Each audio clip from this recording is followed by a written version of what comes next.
नमस्कार दोस्तों, आज इस वीडियो में बताने वाला हूँ महाशिवरात्रि के दिन जरूर करें इस कथा का पाठ, हर मनोकामना होगी पूरी। जानने के लिए धार्मिक ज्ञान जीरो टू यूट्यूब चैनल में आपका स्वागत है। चैनल पे नए हैं तो जल्दी सब्सक्राइब कर देना। चलिए वीडियो को शुरू करते हैं।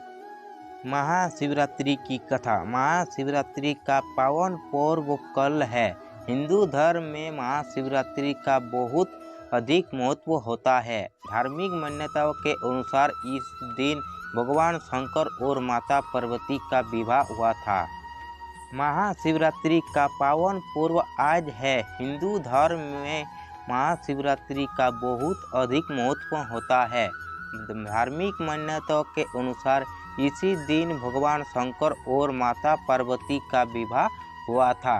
महाशिवरात्रि के दिन विधि विधान से भगवान शंकर की पूजा अर्चना करने से सभी मनोकामनाएं पूरी हो जाती है। महाशिवरात्रि व्रत के पारण करने से पहले व्रती को महाशिवरात्रि व्रत कथा का पाठ अवश्य करना चाहिए। धार्मिक मान्यताओं के अनुसार व्रत कथा का पाठ करने से शुभ फल की प्राप्ति होती है। शिव पुराण के अनुसार प्राचीन काल में चित्रभानु नामक एक शिकारी था। जानवरों की हत्या करके वह अपने परिवार को पालता था। वह एक साहूकार का कर्जदार था, लेकिन उसका स्त्री समय पर ना चुका सका। क्रोधित साहूकार ने शिकारी को शिव मठ में बंदी बना लिया। संयोग से उस दिन शिवरात्रि थी। साहूकार के घर पूजा हो रही थी तो शिकारी ध्यानमग्न होकर शिव संबंधी धार्मिक बातें सुनाता रहा। चतुर्थी को सुनने शिवरात्रि व्रत की कथा भी सुनी।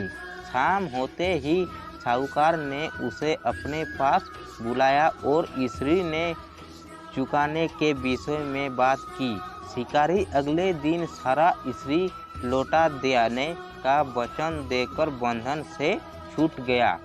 अपनी दिनचर्या की भांति वजह जंगल में शिकार के लिए निकला, लेकिन दिन भर बंदी गृह में रहने के कारण भूख प्यास से व्याकुल था। शिकार खोजता हुआ वह बहुत दूर निकल गया। जब अंधेरा गया तो उसे विचार किया कि रात जंगल में ही बितानी पड़ेगी। वह वन एक तालाब के किनारे एक बेल के पेड़ पर चढ़कर रात बिताने का इंतजार करने लगा। बिल्व वृक्ष के नीचे शिवलिंग था जो बिल्वपत्रों से ढका हुआ था। शिकारी को उसका पता न चला। पड़ाव बनाते समय उसने जो टहलियाँ थोड़ी से संयोग से शिवलिंग पर गिरती चली गई। इस प्रकार दिन भर भूखे प्यासे शिकारी का व्रत भी हो गया और शिवलिंग पर बिल्वपत्र भी चढ़ गया। एक पहर रात्रि बीच जाने पर एक गर्भवती हिरनी तालाब पर पानी पीने पहुंची। शिकारी ने धनुष पर तीर चढ़ाकर ज्यों ही पंचायत खींची। हिरनी बोली, मैं गर्भवती हूँ, शीघ्र ही प्रवेश करूँगा। तुम एक साथ हो जीवों की हत्या करेंगे जो ठीक नहीं है।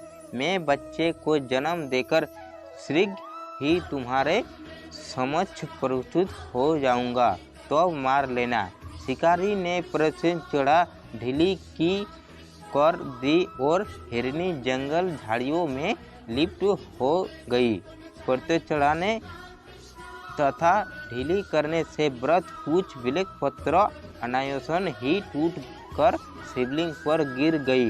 इस प्रकार उसने अनजाने में ही प्रथम पर्व का पूजन भी संपन्न हो गया। कुछ ही देर बाद एक और हिरनी उधर से निकली।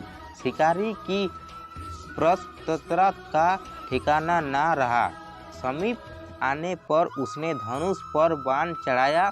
तब उसे देख हिरनी ने विनम्र पूर्वक निवेदन किया है, शिकारी में थोड़ी देर पहले त्रिशूल ने निवृत्त हुई हूँ। कामातुर हिरनी हूँ, अपने प्रिय की खोज में भटक रही हूँ। मैं अपने पति से मिलकर शीघ्र ही तुम्हारे पास आ जाऊंगा। शिकारी ने उसे भी जाने दिया। 2 बार शिकार को खोजकर उसका माथा ठिकाना वह चिंता में पड़ गया। रात्रि का आखिरी पहर बीत रहा था।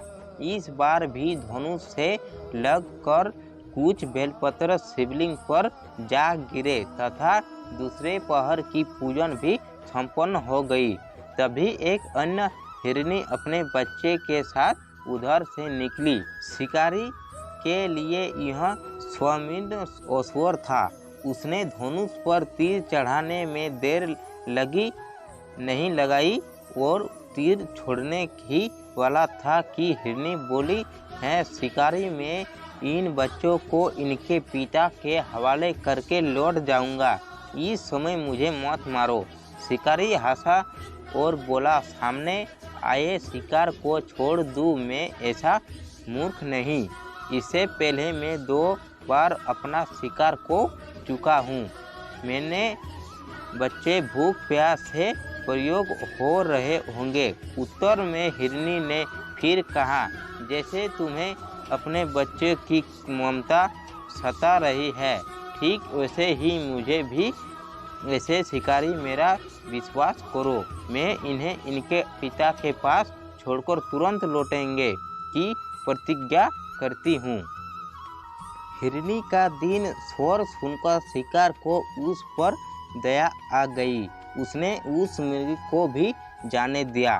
शिकार ने अभाव में तथा भूख प्यास से व्याकुल शिकारी अनजाने में ही बेलपत्र पर बैठा बेलपत्र तोड़ तोड़कर नीचे फेंकना जा रहा था। वो फटने को हुई तो एक दृष्टि-पुष्ट मृग उसी रास्ते पर आया। शिकार ने सोच लिया कि उसका शिकार वह अवश्य करेगा। शिकारी की तनी प्रतीक्षा देखकर मृग विनीत स्वर में बोला, है शिकारी, यदि तुमने मुझसे पूर्व आने वाली 3 मृगों तथा छोटे छोटे बच्चों को मार डाला है तो मुझे भी मारने में बिल्कुल ना करो, ताकि मुझे उनके वियोग में एक क्षण भी दुख ना सहना पड़े। मैं उन हिरनियों का पति हूँ। यदि तुमने उन्हें जीवन दान दिया है तो मुझे भी कुछ क्षण का जीवन देने की कृपा करो। मैं उनसे मिलकर तुम्हारे समक्ष उपस्थित हो जाऊंगा। मृग की बात सुनते ही शिकारी के सामने पूरी रात का घटना चक्र घूम गया। उसने सारी कथा मृग को सुना दी। तब मृग ने कहा, मेरी तीनों पत्नियां जिस प्रकार प्रतिज्ञाबद्ध होकर गई है, मेरी मृत्यु से अपने धर्म का पालन नहीं कर पाऊंगी।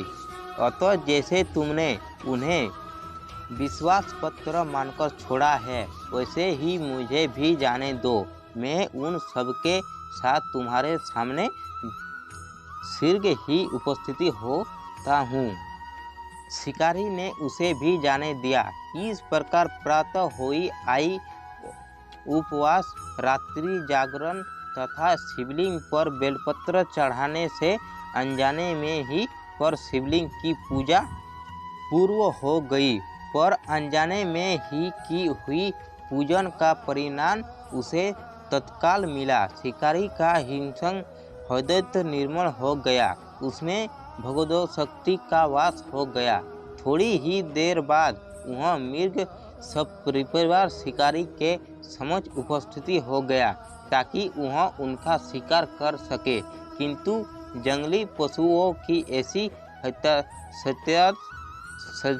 कथा ए सामूहिक प्रेम भावन देखकर शिकारी को बड़ी अलगनी हुई। उनसे मृग परिवार को जीवनदान दे दिया। अनजाने में शिवरात्रि के व्रत का पालन करने पर भी शिकारी को मोक्ष की प्रतीक्षा हुई।